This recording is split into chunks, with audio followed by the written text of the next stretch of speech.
After all, these implements and text designed by intellects so vexed to find evidently there's still so much that hides. And though the saints of us divine in ancient feeding lines, their sentiment is just as hard to pluck from the vine. 2, 3, 4, 5, 6, 7, 7 et demi, 7, 3 quarts. Tu es tellement large que je parie que tu vas sourire.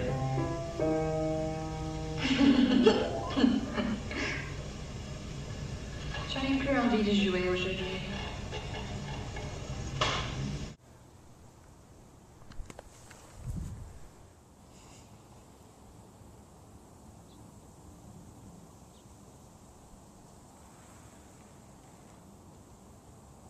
Get that morning sunlight into your body, listening to higher self, following the pathless path that higher self is,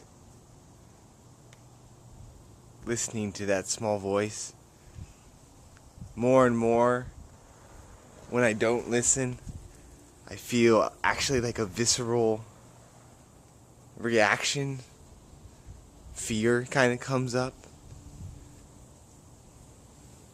More and more I'm trying to listen to the higher self, knowing that it will connect me in the ways I need to be connected. It will lead me to healing when and where I need it.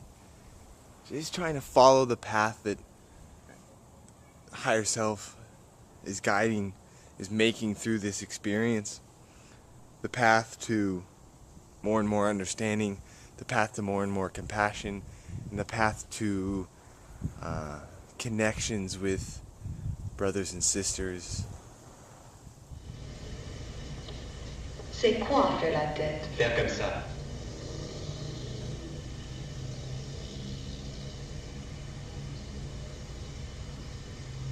Moi, je trouve ça me va très très bien. Tu es encore plus folle que moi.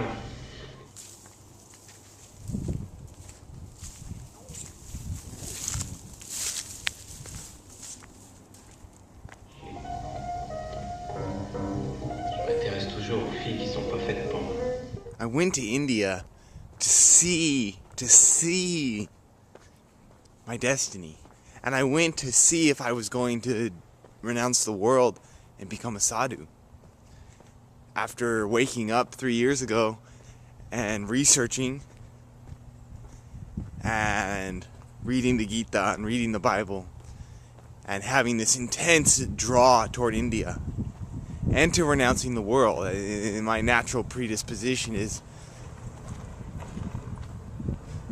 though very worldly at times, in that I like to move in the world, and I used to write about, I would go out just to see like the glitz and lights and glamour of the world and how people interact and what girls look like and all of the different tensions and energies between people when they're out and about and all that good energy of the world. But as far as being in the world and